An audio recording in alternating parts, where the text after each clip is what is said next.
these two worshiping together, your voice really reach heaven and the angels rejoice with you. और जगतपुरा में भी हिंदी जवान है, नेपाली जवान है, लेकिन आज एक साथ में इकट्ठे होकर आकर जब उन लोगों ने गाना गाए तो उनकी आवाज स्वर्ग तक पहुंच रही थी। मैं Appreciate Jagatpura youth chairman Paras. God continue to use you. और हम जगतपुरा यूथ के प्रेसिडेंट पारस का बहुत धन्यवाद प्रशंसा करते हैं और खुदा आपको बहुत ब्लेस करे। Sunday school Balayali.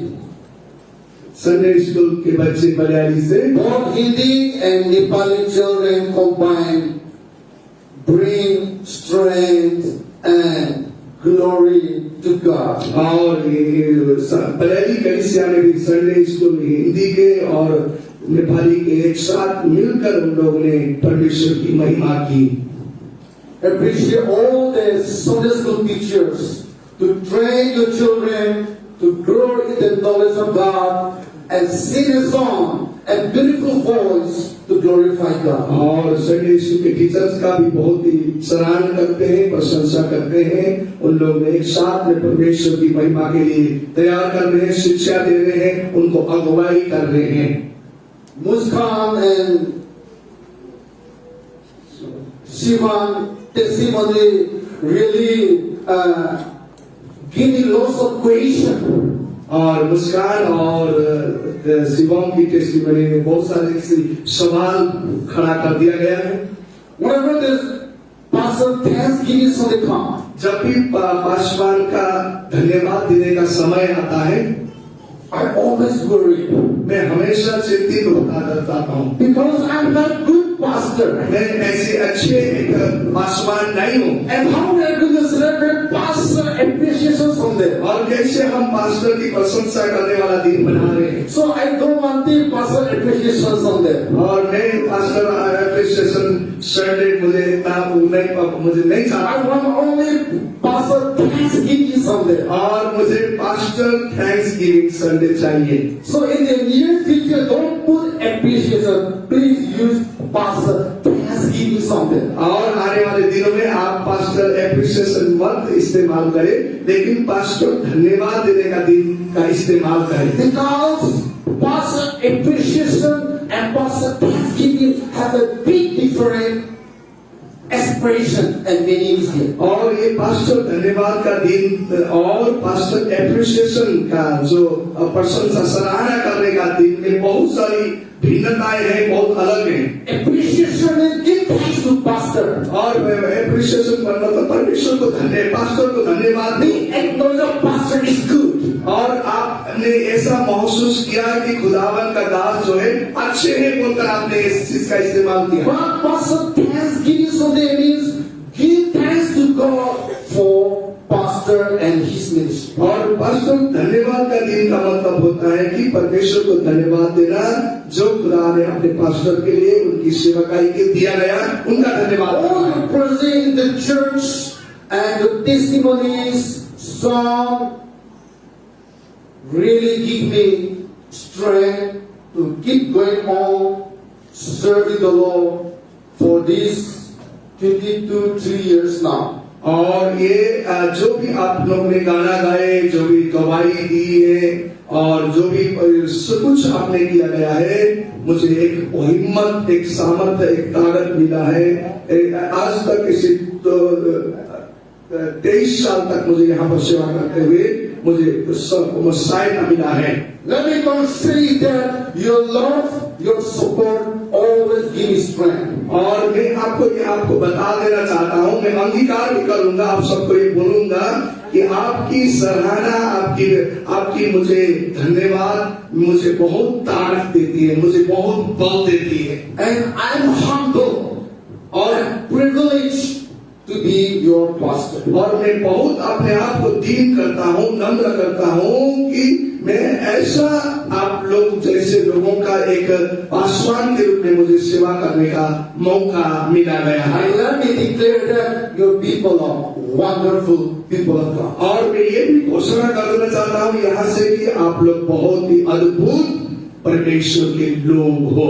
And I believe that together we can do much more for Jesus. और मैं ये भी विश्वास करता हूँ कि हम एक साथ होकर खुदा के लिए बहुत ज्यादा काम कर सकते हैं। आमीन। Amen. Thank you for this special day and all your prayer support. और मैं आप इस खास दिन का बहुत धन्यवाद देता हूँ और आपकी प्रार्थना का भी बहुत ही धन्यवाद करता हूँ। This morning I would like to take you to the book of 1 Corinthians chapter 9 verse 11. और आज के सुबह मैं आपको पहली कुरिन्थी का किताब 9 अध्याय का 11 आयत में प्रभु की वचन की ओर लेकर जाना चाहता हूँ। But I would like to request Surya to read from us from verses 3 to maybe 12. और मैं सूर्य को रिक्वेस्ट करना चाहता हूँ कि पहली कुरिन्थी का किताब उसकी 9 अध्याय का 3 से लेकर 12वें आयत तक पढ़ दे।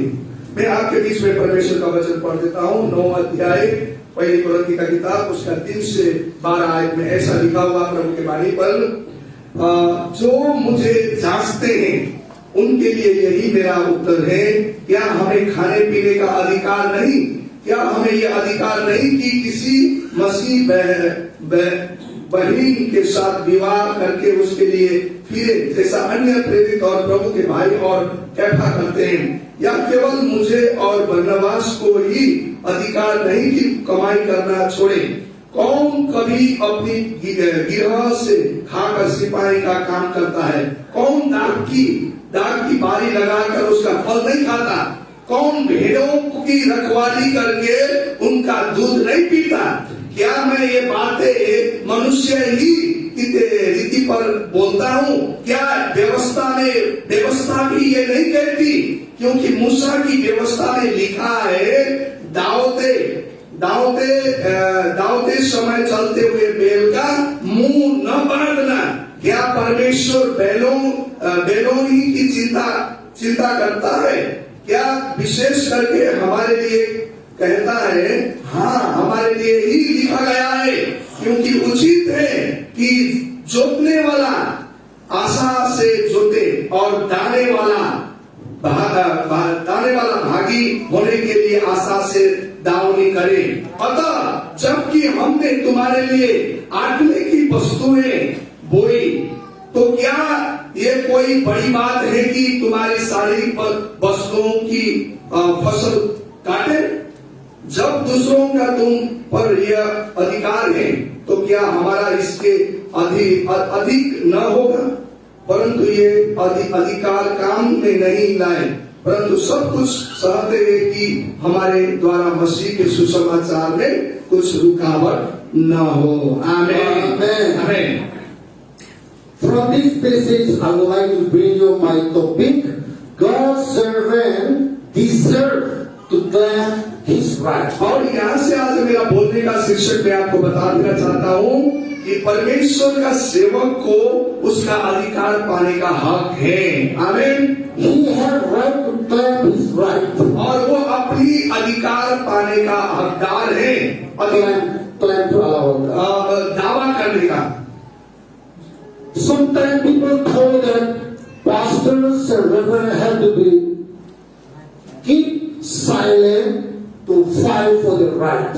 और कभी-कभी लोगों को ऐसा लगता है कि पास्टर है या रेवरेंड है, अपने अधिकार के लिए वो चुप रहे, बोलकर ऐसा महसूस होता है, करते हैं। People thought that pastors should not fight for the right. और लोग सोचते हैं कि पास्टर को अपने अधिकार के लिए, अपने हक के लिए लड़ाई लड़ना नहीं चाहिए। Example, उदाहरण के लिए, I have a plot. मेरा एक जमीन है। Someone occupied my plot. किसी ने मेरे जमीन को कब्जा किया।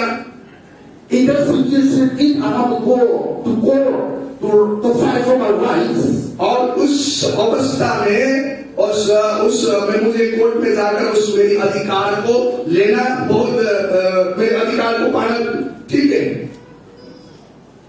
But some people thought that the pastor is going to go to fight with his rights. और वो कोई लोग ऐसा सोचता है कि अपने अधिकार के लिए पास्टर कोर्ट में चले गया, Pastor should not do that. Pastor को ये काम नहीं करना चाहिए।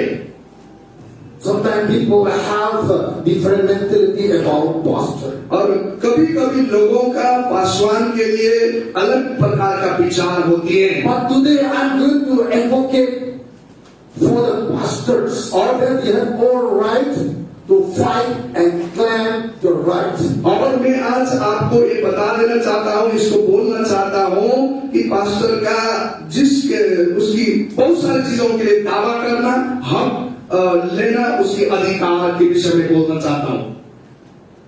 First, I will let you know.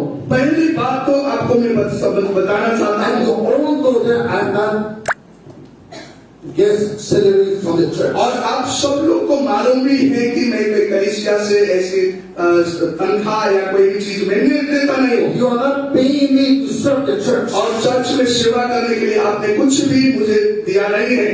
But many churches, लेकिन बहुत सारी चर्चों में देखो, I will say 99% church pays salary to pastor to serve the church. और बहुत सारे चर्चों में लगभग मैं अब बताऊं तो 99% चर्च यहाँ पर जो भी होते हैं, जो लोग जो है उनकी जो पास्टर की सैलरी उन लोग तय करके देते हैं।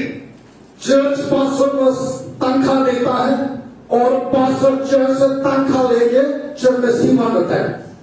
लेकिन मैं पास्टर हूं, लेकिन मैं चर्च से तनख्वाह लेता नहीं हूं। This is the difference. So I have right to speak, to fight against the pastor right. और इसलिए ये यहाँ पर भिन्नता यही है कि मेरे पास में जो अधिकार है उसका हकदार मैं हूँ, उसके लिए बोलना मेरा अधिकार है। Verse 11 से 11वीं आयत में देखो, if we have sown spiritual seeds among you, is it too much if we reap a material harvest from you?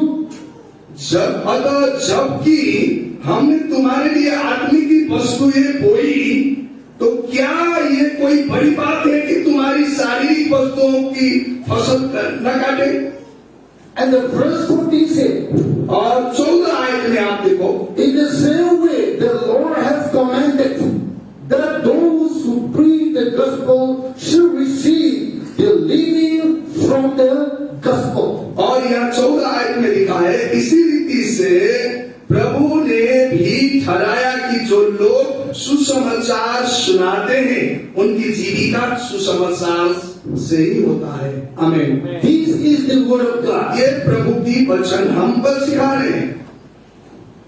The pastor, the missionary, the evangelist, the preacher who serve the church have right and deserve to get salary from church. Paswan हो, missionary धर्म प्रचारक हो या प्रचारक हो, इन लोगों का पूरी अधिकार है कलीसिया से उनकी सैलरी मिल जाए, तनख्वाह पाए। But where the salary will come from church? और वो सैलरी कहाँ से आना है? कलीसिया से, कलीसिया से। If the believers doesn't pay the tithes and offering, और यदि विश्वासी अपने और दान भेटी और दशमांश नहीं बोलते हैं, there will be no money in the church. कलीसिया में पैसा नहीं होगा, Because church doesn't have money tree. क्योंकि कलीसिया के अंदर में ऐसा पैसा का पेड़ नहीं लगा हुआ है। So when we talk about money, tithes, offering the church, तो कलीसिया में दशमांश की बात होती है, दान बेटी की बात होते हैं। many times believers complain. बहुत दफा विश्वासी क्या करता है? शिकायत करने लग जाता है। But Bible says लेकिन बाइबल जो प्रभु का वचन हम मानते हैं, the church should pay salary to all the church pastors, evangelists, missionaries, preachers who keep preaching the gospel of Jesus Christ. और कलीसिया को जो भी पासवान है, प्रचारक है, जो सुसमाचार का काम करते हैं, उनके लिए कलीसिया से ही उनकी जीविका चलना चाहिए। वो लिखा है वचन में। Deuteronomy chapter 25 verse 4 says, और आप व्यवस्था की किताब 25 का 4 आयत में खुदा के वचन में लिखिए, Do not muzzle an ox while it is driven, keeping out the grain. यहाँ लिखा हुआ है, जब बैल अनाज रोकता है तो उसका मुंह बंद न करो, बोलकर लिखा है। That means preachers, pastors, and evangelists are all that we are what? We are treading out the grain. We are preaching the gospel. So you must complain about paying our salary. और इसलिए We deserve our salary. We deserve our support. We deserve our living from preaching the gospel of Jesus Christ. और इसलिए जब भी दशमांश देते, offering देते हैं, इसके विषय में शिकायतें करना नहीं चाहिए, क्योंकि जो भी इसके लिए हकदार है वो अधिकार, उनका पाने का अधिकार है, जो सुसमाचार का बीज बोते हैं। I'm sure today all the pastors are happy with this message because I'm fighting for the right. और मुझे विश्वास है कि सारे जो पासवान लोग देखते हैं, सो उन लोग भी खुश हो जाएंगे, क्योंकि मैं इस पास्टर की अधिकार हक का बात कर रहा हूँ। We the Christians, हम एक मसीह आदमी, मसीह लोग, we the churches, हमारी जो काम कलीसिया लोग, we have to know our duty in the church as a Christian and the body of Christ. एक मसीह होने के नाते मेरी कलीसिया में क्या जिम्मेदारी है, एक मसीह का देह होने के नाते मेरी कलीसिया में क्या बात है, इस चीज को अधिकार को, इस काम को जानना बहुत जरूरी है। Because preaching the word of God according to the biblically is must in our church. क्योंकि हमारी कलीसिया में बाइबल के मुताबिक का प्रचार होना बहुत ही जरूरी है। I'm happy that Muslim give a testimony that our church teach Bible, Jesus from Bible only. मैं खुश हूँ कि बहन जो मुस्कान ने जो गवाही दिया, जो हमारी कलीसिया में जो भी शिक्षा दिया जाता है, बाइबल से ही यीशु मसीह की प्रचार किया जाता है। So what I'm preaching about pastor right, pastor deserve is from the Bible only. और जो भी पास्टर की अधिकार है, हक की बातें हैं, मैं ये बाइबल से ही आपको बता रहा हूँ। Teaching the truth about Bible is my duty. और इस बाइबल की सच्चाई को प्रचार करना मेरा काम है। To believe, to put into practice, and to obey God's word is up to you. और आपको विश्वास करना या उस वचन को मानना या चलना या नहीं चलना, ये आपकी मर्जी की बात है। When we look at the book of Genesis chapter 14, यदि आप उत्पत्ति की किताब में 14 अध्याय को देखिए, read from verses 18 to 20. वहाँ पर 14 अध्याय का 18 से लेकर 20 आयत में आप वहाँ पर देखते हैं परमेश्वर के वचन में। Here we learn that Abraham gave thanks of everything to high priest Melchizedek. यहाँ पर देखते हैं कि अब्राहम ने सब कुरा का दशमांश जो एक महायाजक मल्कीसेदेक को दिया। We all know that Abraham is a man of God. क्योंकि हम सब लोग जानते हैं जो अब्राहम था खुदा का दास था। And Bible says Melchizedek is the high priest. और बाइबल कहता है कि जो मल्कीसेदेक जो व्यक्ति था वो महायाजक के रूप में बाइबल में थे।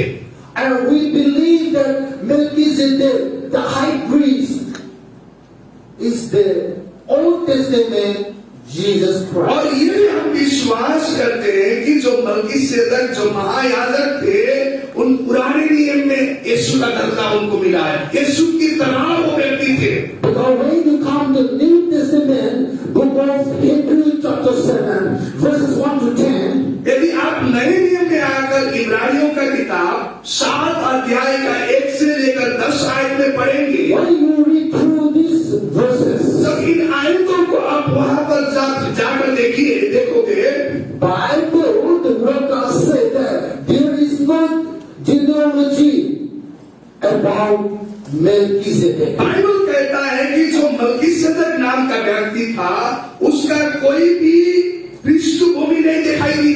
कहाँ कैसे आया वो बातें यकीन नहीं किया गया।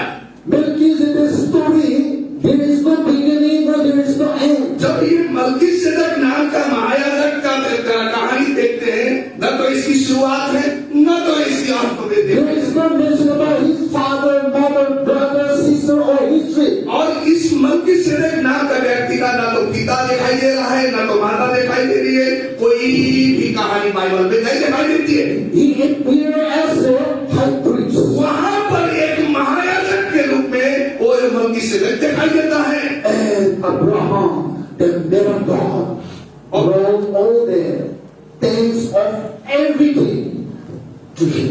और परमेश्वर का दास जो अब्राहम था, उस वहां पर सारे अपने धन दौलत का दशमांश लेकर उसको मिलने के लिए गया। And Bible say that in return, और बाइबल Melchizedek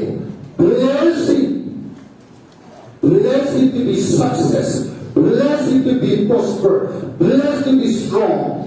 और बाइबल कहता है कि मल्कीसेदक ने अब्राहम को ब्लेस किया, आशीष दिया और धन दौलत को आशीष दिया, उसको मजबूताई की आशीष दिया गया है। Even the Abraham and man of God, और अब्राहम और जो परमेश्वर का दास भी, he fully respected high priest Melchizedek. उसने भी पूरी मल्कीसेदक का आदर सम्मान महायाजक का किया गया है। Therefore, Bible command every believers to highly regard their church preachers, teachers, pastors, and bishops. इसलिए बाइबल के मुताबिक विश्वासियों को अपने प्रभु के दास, प्रचारक या बिशप या रेवरेंड, उनकी पूरी एक आदर करना बहुत जरूरी है। 1 Thessalonians chapter 5 verses 12 and 13 say, पहली थिस्सलुनीका किताब उसकी 5 अध्याय का 12 और 13 आयत कहता है, God command every believer to highly regard his servant who work hard to watch over your soul. और यहाँ लिखा हुआ परमेश्वर विश्वासियों को आशा देता है कि उनकी सेवा करने वाले लोगों को पूरी अधिक आदर देना बहुत जरूरी है, जो तुम्हारी देखभाल करते हैं आत्मा में। To watch over your soul. आपकी आत्मा की देखभाल करने वाले प्रभु के दास को आदर करना है।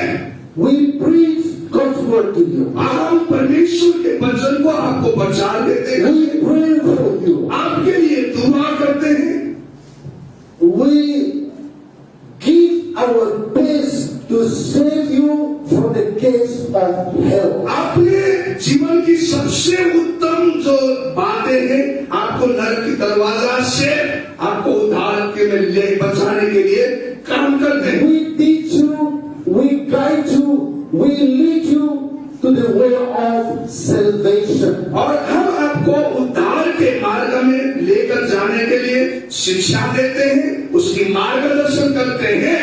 We watch over your soul so that you may continue to prosper and bless in your Christian journey. और हम आपकी आत्मा की देखभाल करते हैं ताकि आपकी जीवन में आप उन्नति और समृद्धि में बढ़ते चले जाएं। But in the return, God said, you also to respect and honor your pastor, your Bible teachers who leading you, guiding you in your daily life. और आपके दैनिक जिंदगी में जो पासवान आपकी अगुवाई करता है, आपकी आत्मा की रखवाली करता है, उसको हाईली सम्मान देना, आदर देना करना तुम्हारी जरूरत है, तुम करना चाहिए। 2 Corinthians chapter 9 verse 7 से, और दूसरी कोरिन्थी का किताब परमेश्वर के वचन में उसकी 9 की 7 आयत कहता है, each of you should give what you have decided in your heart to give, not reluctantly or under compulsion.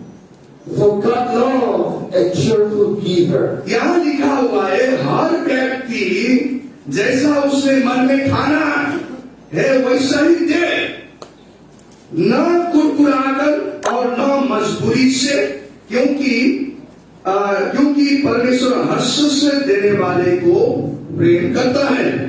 These verses coming to in support of 1 Corinthians chapter 9 verse 11 and chapter 9 verse 14. यदि आप इस आयत ये जो है कि पहली कुरिन्थी का किताब 9 अध्याय का 11 आयत को भी सहायता करता, मैं सपोर्ट करता है, और 14 आयत में जो लिखा है उसको भी सपोर्ट करता है। Because verse 11 says, और वह 11वीं आयत कहता है, we have sown you spiritual seed, we deserve material harvest from you. यदि हमने तुम्हारे लिए बीज, आत्मिक की बीज बोया है, तो हम तुमसे भौतिक फसल पाने की योग्य है। बोलते लिखा है। And the verse 14 says, the Lord has commanded that those who preach the gospel should receive the living from the gospel. और 14 आयत भी ये कहता है, जो लोग सुसमाचार का प्रचार करते हैं वे सुसमाचार से ही अपनी जीविका चलाए, बोलकर प्रभु का वचन कहता है। Therefore, coming to 2 Corinthians, इसलिए जब हम दूसरी कुरिन्थी की किताब में आए, God said that whatever you do in the church, you should not be complaining. जो कुछ तुमने चर्च में किया है इसकी कोई शिकायतें तुम्हें करना नहीं चाहिए, Because that is biblical. ये बाइबल की सिद्धांत है। The preachers, the evangelists, the pastors deserve to get the living from the church. और क्योंकि प्रचारक हो, पास्टर हो, उस कलीसिया से जीने का उनकी हक अधिकार है। For that you have to give in the church. उसकी वजह से हमने चर्च में अपना देना जरूरी है। Your tithes, आपकी दशमांश, your thanksgiving, आपका धन्यवाद का भेंट, your offering. आपकी भेंट हो, Bible says you should give cheerfully. और बाइबल कहता है कि तुम्हें उस चीजों का हर्ष से देना जाना जरूरी है, Not by force, कोई मजबूरी के साथ, दबाव के साथ नहीं है ये चीजें। not compulsion, कोई भी कुटकुटा कर कोई से नहीं, but give cheerfully because God loved it cheerful. क्योंकि हमें उन चीजों की हर्ष से बोना है ताकि ऐसे बोने वाले को परमेश्वर प्रेम करता है, बोलकर लिखा है। I want our church to be a cheerful givers. मैं चाहता हूँ मेरी कलीसिया जो है एक हर्ष से बोने वाले, देने वाले व्यक्ति बने। We all know who is Reverend Dr. Zobio. आप सब लोग जानते होंगे, हम सब लोग जानते होंगे, रेवरेंड पास्टर डॉक्टर जोतियो बोलकर जानते होंगे। His church is growing. उसकी कलीसिया बढ़ रहा है। When he first started his church, जब उनने अपनी कलीसिया का शुरुआत किया, he go to alcoholics, he go to low caste people. वो जब वो ऐसी शराब पीने वाले के ठेके के लोगों के पास में गए, और जो भी छोटे जात के बहुत ही कम छोटे वो लोग हैं उनके पास में गए। He go to plumbers, electricians, जो प्लम्बर के काम करने वाले के पास जाते थे, बिजली का काम करने पास के लोगों के पास जाते थे। His first church leader was an electrician. जो उनका जो कलीसिया में रेखते करने वाले जो पहले जो व्यक्ति थे वो बिजली का काम करने वाले व्यक्ति थे। But he teach them how to be seriously give to the world. और उनने ये बातें उनको सिखाया कि कैसे हर्ष से खुदा को देना चाहिए, बोलकर उनको सिखाया। That church वो कलीसिया is one of the biggest givers, donors in Nagaland. Nagaland में एक ऐसा चर्च है कि सबसे देने वाला, सबसे प्रभु की आशीष पाया हुआ कलीसिया है। Now 4 church building construction is going on in the same time. और एक ही बार में 4 जो कलीसिया है तो तैयारी बनने में बनते जा रहा है। 3 will be completed this year. ये 3 जो चर्च है इसी साल वो तैयार हो जाएगा। The main church project is 60 crore. जो पहली जो चर्च का उनका जो प्रोजेक्ट का रकम है 60 करोड़ का है। They have more than 100 crore project going together at the same time. एक ही बार में 100 करोड़ का कलीसिया का मरम्मत काम हो रहा है। Every single money is for their own church. ये जो पैसा है सारी 1 रुपया भी बाहर से नहीं, अपने कलीसिया के लोगों से ये रकम उठा रहे हैं। One of the church member is constructing prayer center church. एक चर्च का विश्वासी वो खुद ने एक प्रार्थना भवन तैयार करके दे रहा है। And the top church hall is building for 1,500 capacity. और जो चर्च के जो हॉल होगा 1,500 का रहने का हॉल होगा। 1,500 का sorry. And the platform will be a place for fellowship, eating, drinking, and get together. और जो नीचे का जो हॉल होगा वो उसमें हमारे साथ इकट्ठे होना, खाना पीना का भी ऐसी व्यवस्था होगा। Then your neighbor was a man of depression. वो जो जवान व्यक्ति जिसने ऐसा काम कर रहा है एक दफा वो पूरी निराश डिप्रेशन में चला हुआ व्यक्ति था। From that church he was set free. उसी कलीसिया में जब उसको ऐसी चीजों से आजाद हो गया वो बाहर निकला। Today he is a billionaire. आज वही व्यक्ति करोड़ों का मालिक है। He himself built 2-3 churches already. पहले भी उसने Give to the local churches. और उसने अपने चर्च बनाकर वहाँ के कलीसिया वहाँ के स्थानीय लोगों को ही वो हैंडओवर कर दिया, उसने दे दिया। In that church today, they have more than 34 people parties. Okay, millionaires in the church today. और आज उसी जो चर्च का जो बनाया है लगभग 30-35 करोड़ का उसने खर्च लगाया। No, they have 30-40 millionaires in the church. और 30-40 लोग वहाँ पर करोड़पति लोग रहते हैं। But once they were depression believers. एक बार वो विश्वासी जो भाई था निराश डिप्रेशन में गुजरा हुआ व्यक्ति। Once they were a plumber. एक बार वो ऐसी प्लम्बर का काम करने वाले। Once they were the electrician and the janitor of the same church. और उसी चर्च में बिजली का काम करने वाला व्यक्ति थे।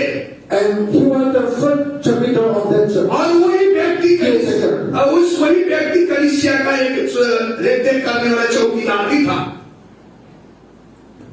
But he had known the blessing in giving. उस उनने खुदा को देना क्या होता है अपने जिंदगी में सीख लिया। They know how to love the servant of God. उसने जाना कि खुदा का सेवा करने प्रभु का दास का कैसे प्रेम करना चाहिए उसने सीखा। Their Reverend Dr. Zotio. और वो reverend doctor Zotio pastor He had a beautiful house. उनकी सुंदर मकान है। But that time also presented by the church. और वो जो मकान दिया है उसी कलीसिया की ओर से उनको मकान मिला गया। His church gives him the first vehicle is van. और पहले उनकी कलीसिया उनको एक छोटा सा वैन कार दिया।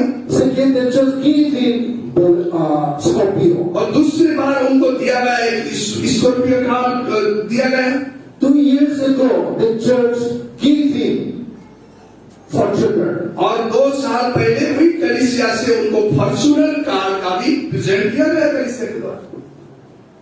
They have more than 30 full-time staff of the church. और उनकी कलीसिया में लगभग 30 से भी ज्यादा पूरी सेवा करने वाले लोग हैं। And they have a pastor team, 12 people into the top pastor. और 12 लोग जो पासवान के रूप में भी वहां पर सेवा कर रहे हैं। Everyone get vehicle, that vehicles are key for the believers. और वो सारे जो पासवान था उनकी एक अपना कार है वो उस कलीसिया की ओर से उनको डोनेट किया गया है। Pastor Ruko get here, ये पास्टर रुके उनके यहाँ पर आए थे प्रचार के यहाँ पर आए थे उनके ज्योतियों के साथ में। One of the church members built a course building for करोड़ों लगाकर उनके घर को तैयार करके दे दिया। I want our church also to be that such beautiful church. और मैं चाहता हूं कि ऐसे हमारी कलीसिया भी ऐसे प्रकार की सुंदर कलीसिया बनना तैयार हो जाए। Generous in giving. अरे देने वाले चीजों में एक हर्ष, एक ईमानदारी का दिखाना, Because Bible says, क्योंकि बाइबल की बातें हैं ये।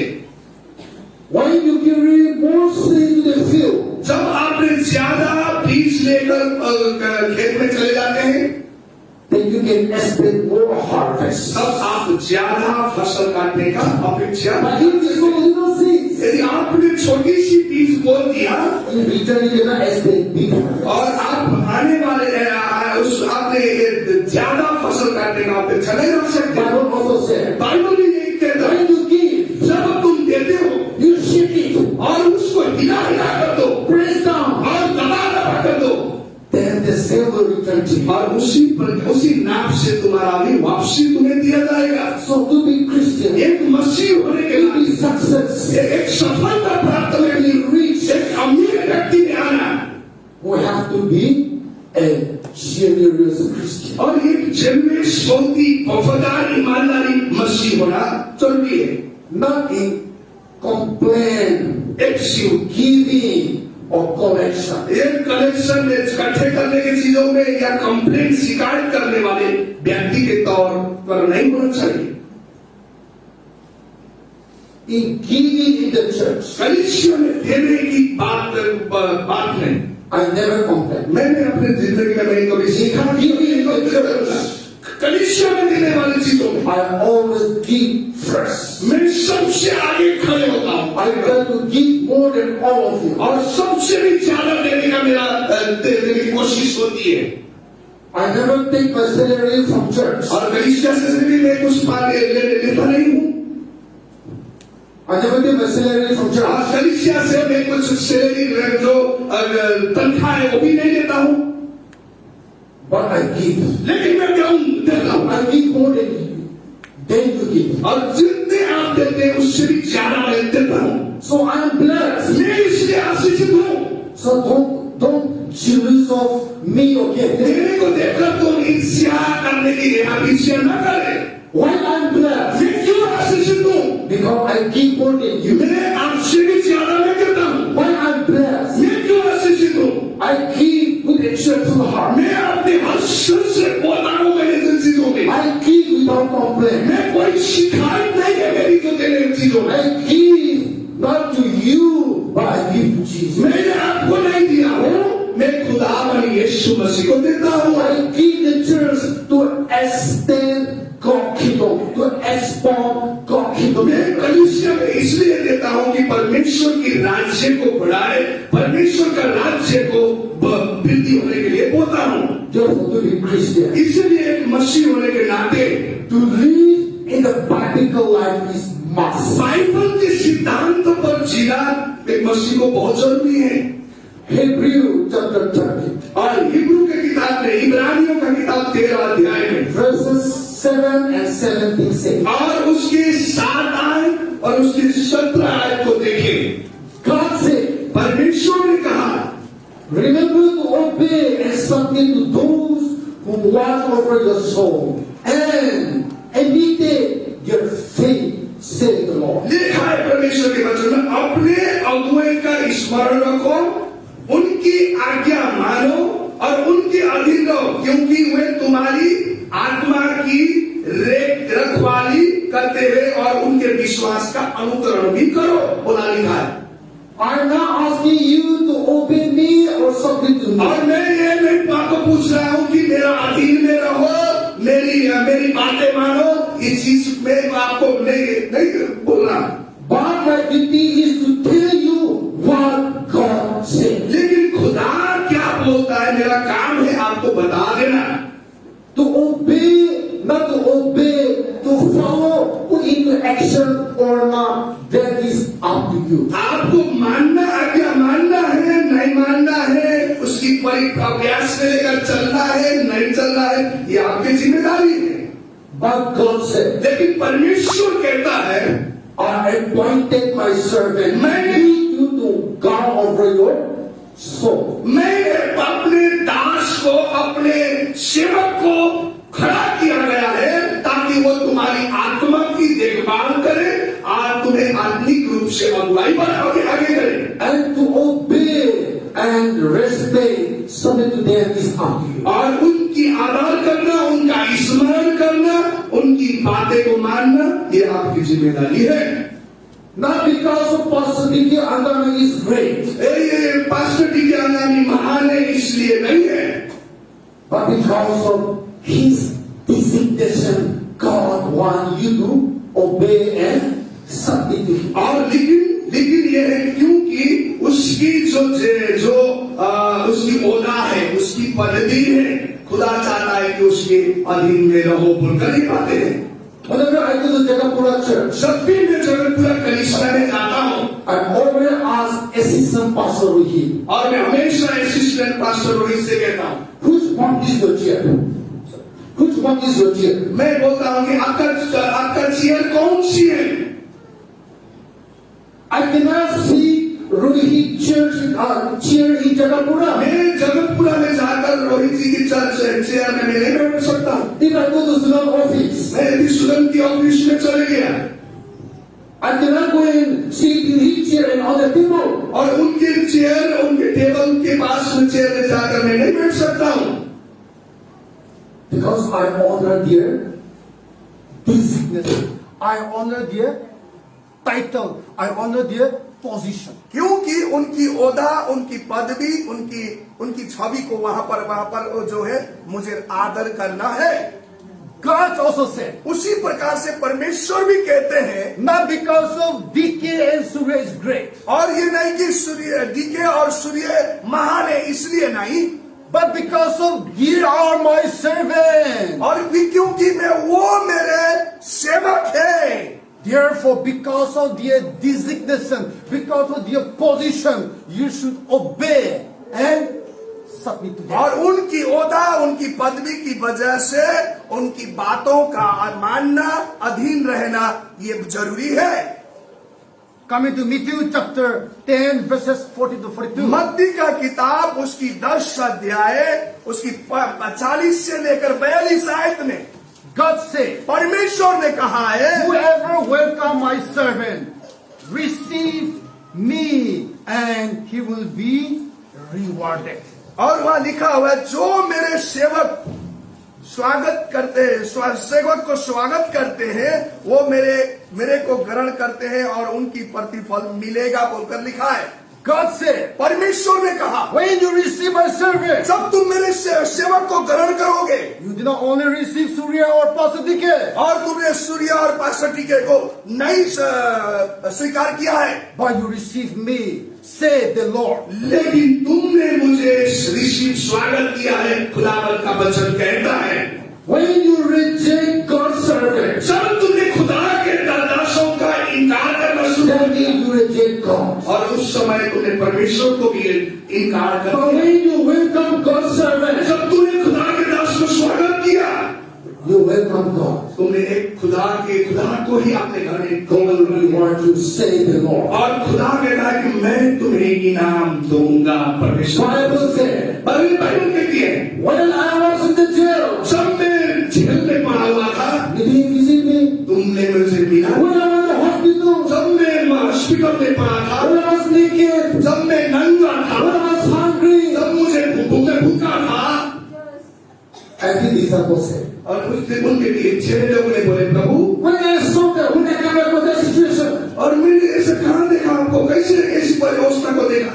Jesus said, यीशु ने कहा, whatever you do to my brothers and sisters, जो तूने मेरे भाई बहनों को करता है, whatever you do to my servant, जो तूने मेरे दासों के लिए करता है, you did to me. तूने यही मेरे जीवन में। But if you ignore them, you reject them, यदि तूने इनकार कर दिया, उनकी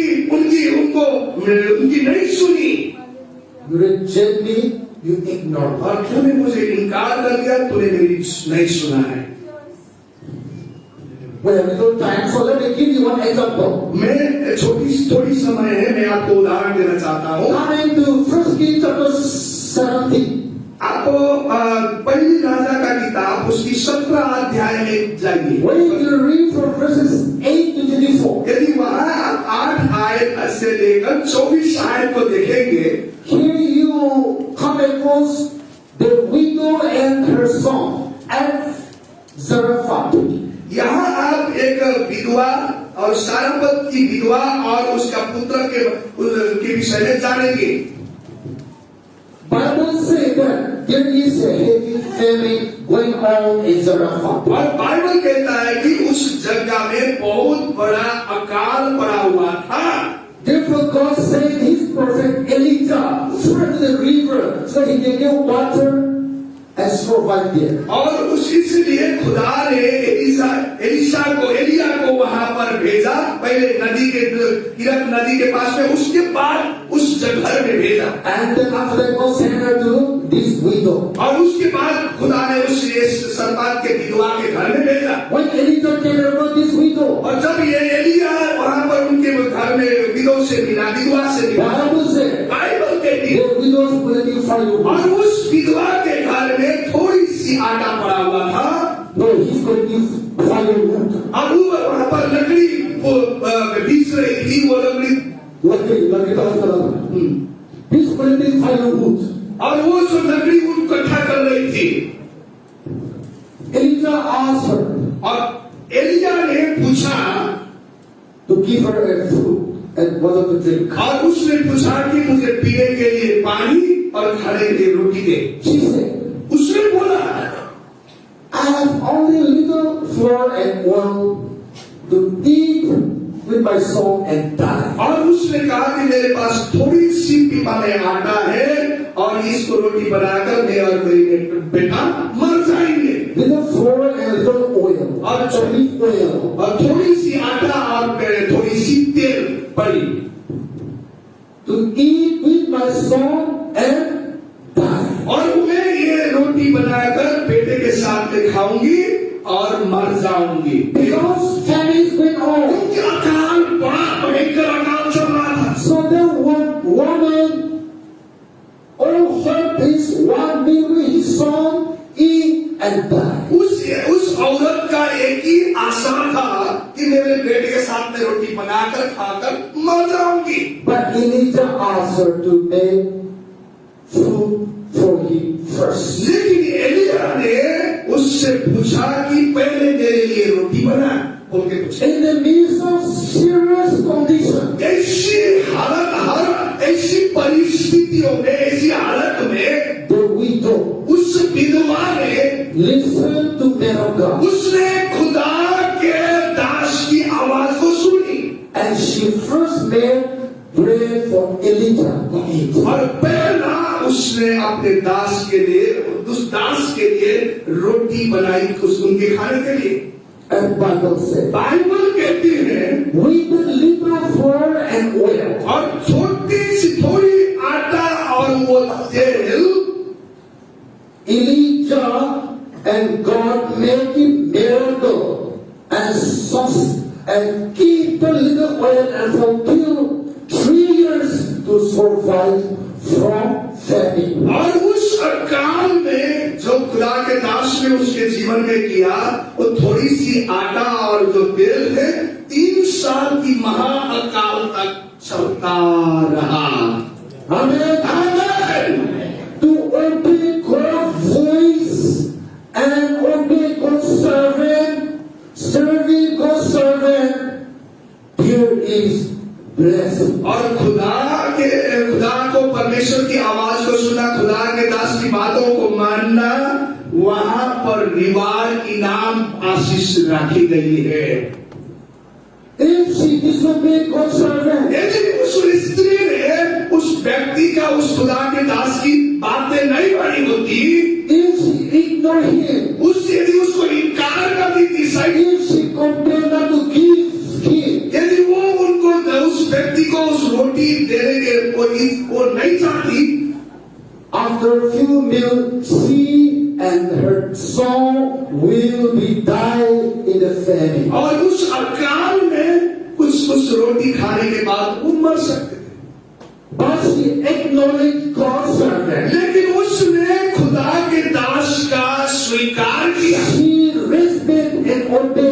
servant. उसने परमेश्वर की दास की इज्जत की और आदर करी And she first made bread for him. और पहला उसके लिए रोटी बनाई। And Bible said, बाइबल कहती है she first gave food, shelter to Elijah, and miraculously her flour and oil sustained for 3 years. पहले उसने वो एलिया के लिए भोजन और रहने के लिए जगह तैयार किया और उसके बाद उसके जीवन में जो प्रतिफल जो नहीं खो पाई और प्रतिफल नहीं खोई। We have a similar story. उसी प्रकार से एक कहानी और भी है 2 Kings chapter 4 verse 8 to 37. और दूसरा कहानी भी है दूसरी राजा की किताब 4 अध्याय का 8 से लेकर 37 आयत में। Here we have story about a wealthy Shulamite woman यहाँ एक धनी सुलेमानी स्त्री की कहानी है who respect and welcome God's servant Elisha in her home. और उसने बड़ी आदर के साथ खुदा का दास एलिशा को अपने घर में स्वागत किया।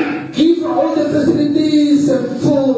Give her the best hospitality to God's servant. उसने जितना कर सकती थी अपने खुदा के दास के लिए पूरी सुविधाएं और पूरी उसने तैयार कर दिया। Bible says she is a wealthy woman. Bible ये भी कहता है कि एक धनी स्त्री थी वो Wealthy. धनी But she had children. लेकिन उसकी बच्चा नहीं था No son. No son. कोई बेटा भी नहीं था। But after receiving God's servant, लेकिन जब खुदा की दास की स्वागत करने के बाद after serving God, we all humble and submissive to और God. उसने पूरी अपनी तन मन से जब खुदा की दास की जो सेवा की गई पूरी दिल से Bible says, बाइबल ये कहती है God reward her with a son. और खुदा ने उसको एक बेटे के द्वारा आशीषित किया गया। You are rich. आप अमीर हैं You are getting old. You are getting old. और आप बुजुर्ग हो रहे हैं No children. बच्चा नहीं है Or family. अंतिम में You got a baby boy. और अंतिम में जाकर तुम्हें बच्चा मिल गया How much you will be happy? और How much you must be happy? कितने आप खुशी रहेंगे How much you have to be happy? और तुम्हारे पति कितना खुशी रहेगा The whole society is to rejoice with you. और पूरी समाज तुम्हारे साथ में आकर खुश मनाएंगे। She was rewarded because of she welcomed not only God's servant but give him the best facility. And Bible said that she even built a special room for him on the roof of her house. और उसने केवल अब खुदा के दास को नहीं बुलाया, उसने अपने तरफ से जितने भी जो कर सकती थी उसने वो तैयारी उनके लिए कर दी और जिसकी वजह से उतना ही नहीं उसने प्रभु के दास के लिए अपने कमरे में छत के ऊपर एक कोठरी भी तैयार करके दी। Not only Abraham, not only Elijah, not only Elisha. न केवल अब्राहम नहीं, केवल एलिया नहीं और एलिशा ही नहीं, But all the God's servants deserve the same respect, honor. और लेकिन सारे Church. लेकिन चल कलीसिया के सारे जो प्रभु के दास हैं उसके वो इसका हकदार है, उनकी अधिकार है, उनकी वो इस तरह से सम्मानित होना चाहिए। 1 Timothy chapter 5 verse 7. पहले तिमोथी का किताब 5 अध्याय का 7 आयत खुदा के 17 आयत में वचन है।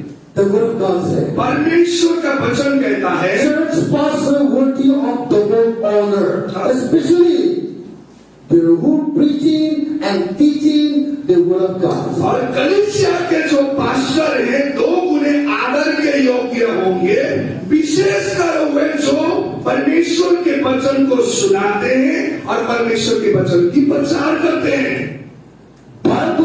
बाइबल कहती है, God said, परमेश्वर कहता है who teach and preach the gospel of Jesus Christ deserve double honor. और जो परमेश्वर की वचन को शिक्षा देते हैं और उन वचन की अगुवाई सिखाते हैं, प्रचार करते हैं, वो 2 गुने आदर के योग्य समझा जाएगा। I am not asking you people to give it to the honor. मैं ये नहीं मांग रहा हूं कि आप लोगों से कि मुझे डबल गुना आदर 2 गुना नहीं बोल रहा। I'm just a simple man. मैं भी एक आपका सामान्य इंसान हूं। On the church, कलीसिया में, on the pulpit, पुलपिट के जगह में, I know my disease. मुझे मालूम है मुझे मेरी क्या जिम्मेदारी है, I know my position. मेरा पदवी क्या है। Now once I go out, जब मैं यहाँ से बाहर निकलता हूँ, I'm just an ordinary man. मैं से आपके जैसे सामान्य I इंसान want हूँ। to sit with you, eat with you, drink with you. मैं आपसे साथ बैठूंगा, आपके साथ खाऊंगा, आपके साथ बात करूंगा, आपसे चलूंगा। But Bible says, लेकिन बाइबल कहता है believers' responsibilities is to give the honor to those who preach and teach the word of God. लेकिन विश्वासियों को अपने खुदा के दास के लिए, पास्टर के लिए 2 गुने आदर के समझाना करना बहुत जरूरी है, जो तुम्हें प्रभु के वचन की शिक्षा और प्रचार करते हैं। Finally, अंतिम में Second Chronicle, और अंतिम में दूसरी इतिहास का किताब chapter 20, verse 20, big part. और दूसरी इतिहास का किताब 20 अध्याय का 20 आयत का 20 भाग में लिखा है, Have faith in the Lord your God and you will be upheld. परमेश्वर, Have faith in His prophet and you will be successful. परमेश्वर और उसके नबियों के प्रति करो और आप सफल होंगे बोलकर लिखा है। आमीन। This is the word of God. ये परमेश्वर का वचन है। God said, परमेश्वर ने कहा, have faith in God and His prophet and you will be successful.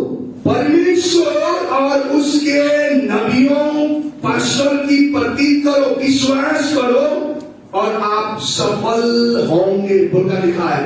How many of you want to be successful in your life? आप कितने लोग चाहते हैं अपने लाइफ में सक्सेसफुल जिंदगी जीना चाहते हैं? How many of you want to be successful? कितने लोग चाहते हैं आप सफल होने के लिए? 99% want to be successful. 99% का लोग हम लोग क्या करते हैं? We want to be successful. अपनी जिंदगी में सफल होना चाहते हैं। And God said, और परमेश्वर ने क्या बोला है? have faith in God, परमेश्वर ने His prophet, His servant. और उसके नबियों, उसके दासों के प्रति If you have faith in God, यदि खुदा पर आपकी विश्वास है you should have faith in God's servant. और आपका विश्वास खुदा के दास के प्रति होना चाहिए, Then God promised to तब खुदा ने वादा किया कि तुम्हारी सफलता होगी। Let's all stay together. सब लोग अपने पैरों पर खड़े I हैं। want all of you to have very short prayer after that with a great program to go. और उसके बाद हम छोटा, इसके बाद मैं चाहता हूँ कि छोटा सा दुआ आपके लिए किया करें। उसके बाद भी हमारा एक प्रोग्राम है, उसके बाद हम उस प्रोग्राम में चले जाएंगे। सब लोग खड़े हो जाएंगे, छोटा आए, हम सब लोग दुआ में चले जाएंगे। Let's close our eyes. सब लोग अपनी आंखों को बंद करें इस समय में। हालेलुया।